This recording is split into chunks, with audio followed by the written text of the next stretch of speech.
Хэдийгээр мал сүрэг нь хувийн өмч боловч Монгол Улсын үндсэн хуульд мал сүрэг бол үндэсний баялаг мөн бөгөөд төрийн хамгаалтанд байна хэмээн заасан байдаг. Монгол Улсын стратегийн салбар болох мал сүргийг цаг агаарын болцсошгүй эрсдлээс хамгаалж Дархуул аймгийн малчтад туслах зорилгоор аймгийн иргэдийн төлөөлөгчдийн хурлаас хандивын аяныг өрнүүлж байгаа билээ. Энэхүү аянд одоогийн байдлаар Дархуул аймгийн төрийн болон хувийн хэвшлийн нийт 81 аж ахуй нэгж байгууллага иргэд нэгдсэн байна. Тэгвэл өнөөдөр үндэсний үйлдвэрлэгч болох Шүтэн уулга компани, Дархан мөнхийн үсэг компани хамт олон нэгдэж өөрсдийн хийсэн бүтээгдэхүүнүүдийг хандилсан юм а. Тухайлбал Шүтэн уулга компаниас 1 сая гаруй төгрөгийн өртөг бүхий, өвлийн хувцас, дааван цамц, хүрм, күртэг, хүнтэй болон презент бэлээ мөн Дархан мөнхийн үсэг компани хамт олноос мөнгөн дэмжлэг болон шинэ үеийн уран зохиолын номын дээжс, календар мөн эсгийн гутал зэргийг хандилсан байна. Бид ер нь өвөг дээдсээс уламжилсан малчин удамтай улсууд бүгдээрээ тэгээд малчид бол одоо мал сүрэг бол бидний манай Монголын үндсэн баялаг байдаг. Тийм учраас бид нэг хүн ч гэсэн нэгдэхгүй бүгдээр одоо энэ хандивт нийлж оролцож байгаад маш баяртай байна. За одоо бид нар энэ малчтад туслагын тулд бол бидний одоо хамгийн одоо нэг эртээр үеэс уламжлагдж ирсэн мал аж ахуй маань л бидний гол хоол үнсийг яд учраас хамгийн хүнд хүчрэх ажилд бол манай малчд зунд нь халаж өвөлд нь одоо даарч явдаг учраас манай байгууллагын зөвөслөл одоо энэ танаа энэ иргэдийн хурлаас зохион байгуулж байгаа аяны хүрээнд зориулсан энэ одоо тусламж хандивын юмд бол манай байгууллагын зөвөслөл манай ажилчид одоо манай харилцагч одоо дээр нь бид нэр одоо хуйсан манай байгууллагын зөвөслөл одоо биднэрт энэ малчд бол тусламж үзүүлж байна.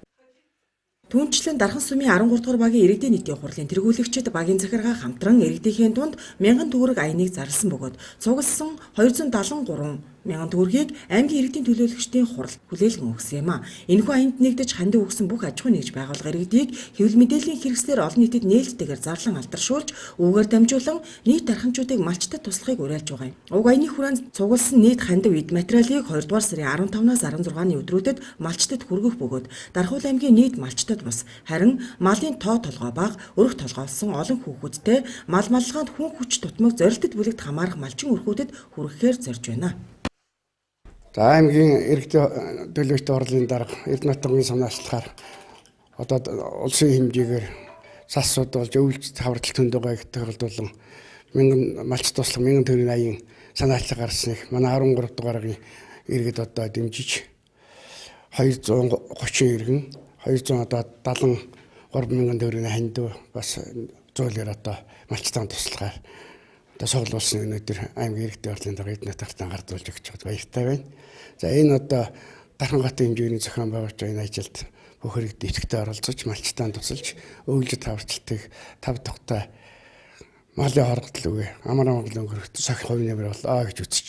За манай багийн иргэд бол одоо аж үйлдвэрийн гавьяат ажилтан Ганжууржуу аж үйлдвэрийн гавьяат ажилтан Эрдэнэ аймгийн иргэдийн хурлын төлөөлөгч Алтан Туяа за иргэн ташин юм Туяан дээр олон улсууд дараас 5,600 7,000 төгрөгийн хандивт бүтээгээр айлтсан.